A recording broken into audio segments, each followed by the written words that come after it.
Tu as passé combien d'heures sur ton téléphone cette semaine? Ne calcule pas, tu sais déjà, et tu sais aussi, au fond, ce que tu n'as pas fait pendant ces heures-là, ce projet que tu repoussais, cette idée que tu avais notée quelque part et jamais reprise, cette version de toi qui voulait créer quelque chose de réel. Je ne viens pas te culpabiliser. Je viens te dire quelque chose que personne n'a osé te dire clairement. Tu es en train de louer la vie des autres au lieu de construire la tienne. Et le pire, tu le fais avec ton temps le plus précieux, pas avec l'argent que tu n'as pas, pas avec les ressources qui te manquent, avec tes heures, celles que tu ne reverras jamais. Il y a une chose que l'industrie du divertissement a très bien compris avant toi. Ton cerveau cherche des réponses. Il est conçu pour ça. Il filtre des millions d'informations à chaque seconde. Et il ne retient que ce que tu lui demandes de chercher.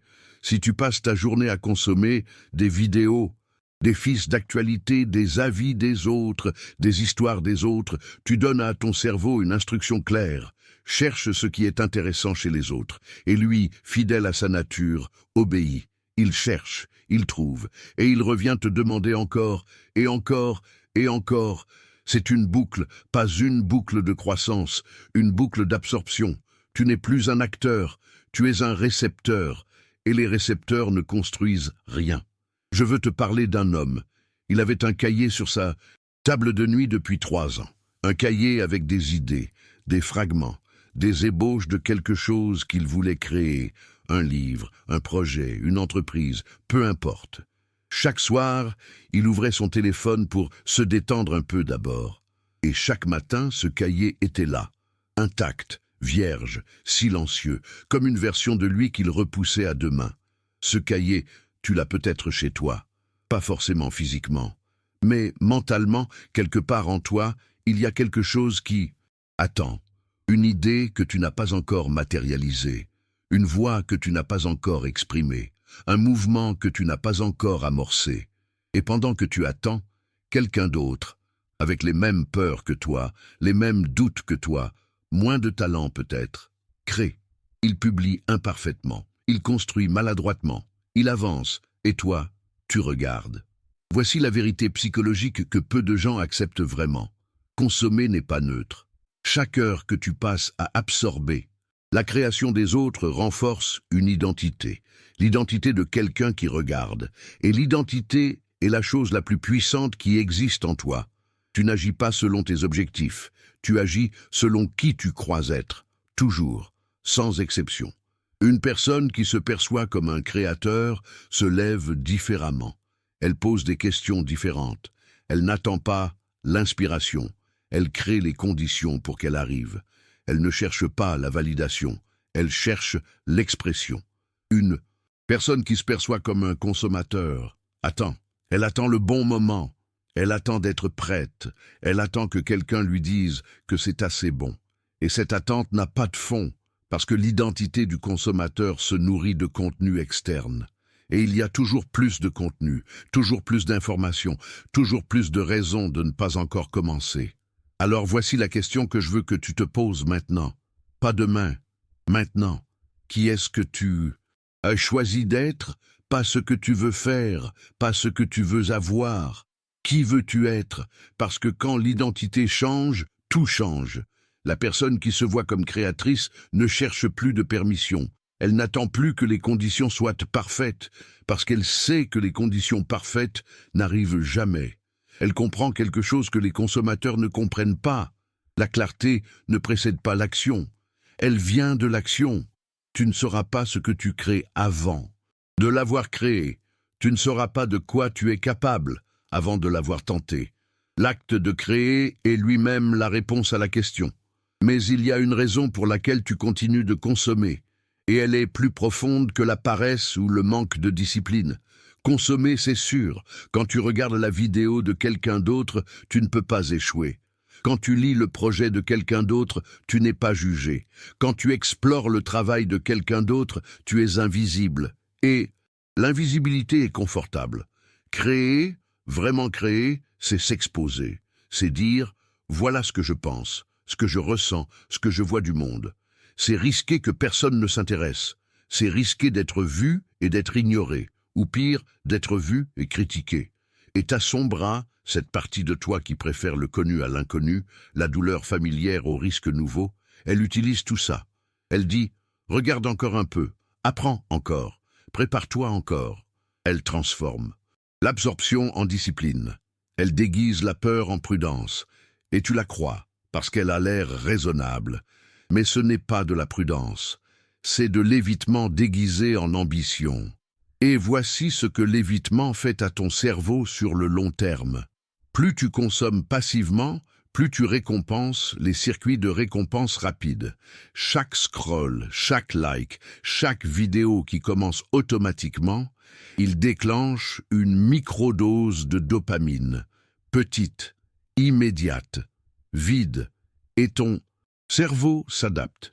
Il commence à préférer ces petites récompenses immédiates aux grandes récompenses différées, celles qui viennent de la création, de la construction, de l'effort soutenu.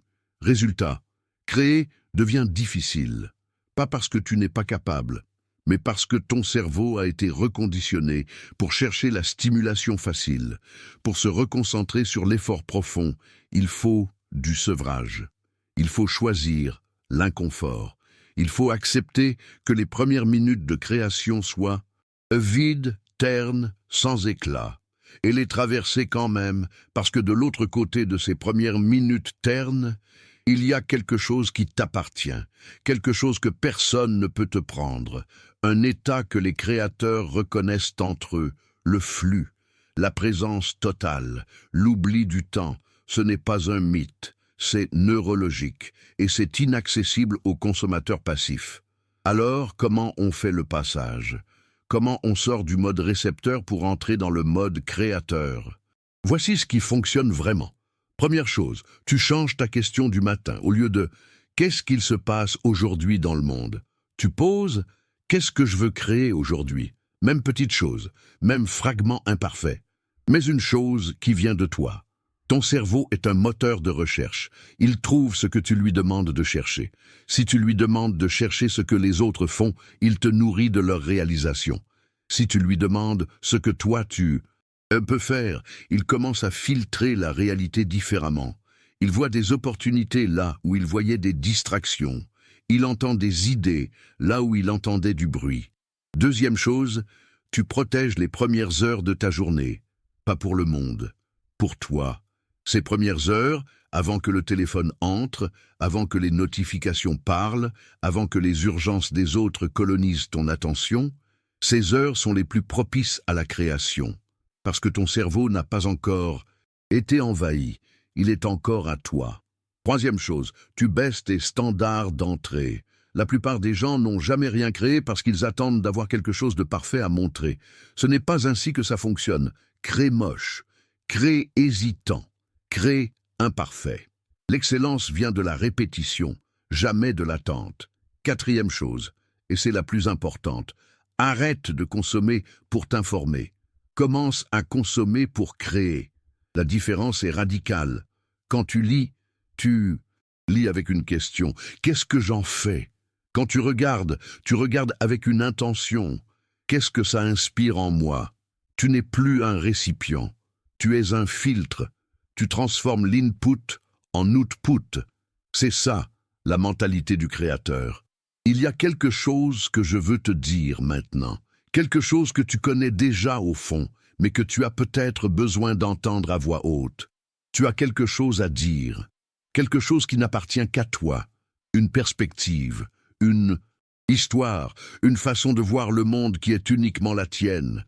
Et cette chose, si tu ne la crées pas, si tu ne l'exprimes pas, si tu la gardes enfermée à l'intérieur, elle meurt avec toi. Ça, c'est une perte, pas seulement pour toi. Pour ceux qui auraient pu être touchés par ce que tu avais à offrir, les créateurs qui t'ont transformé, une phrase dans un livre, une idée dans une vidéo, une chanson qui a changé quelque chose dans ta poitrine. Ils ont eu peur eux aussi. Ils ont douté. Ils ont failli ne pas le faire. Et s'ils ne l'avaient pas fait, tu ne l'aurais jamais su, mais tu aurais manqué quelque chose. Alors pose-toi cette question et laisse-la rester, sans te presser d'y répondre. Si tu continuais à vivre exactement comme tu vis aujourd'hui pendant encore 10 ans, Serais-tu fier de ce que tu as construit ou serais-tu encore en train de regarder? La décision est là, pas demain, pas quand tu seras prêt. Maintenant, ferme cette vidéo et crée quelque chose, n'importe quoi, petit, imparfait, mais à toi. Si ce message t'a atteint, partage-le avec quelqu'un qui a besoin de l'entendre. Et dis-moi dans les commentaires, quelle est la première chose que tu vas créer? À bientôt.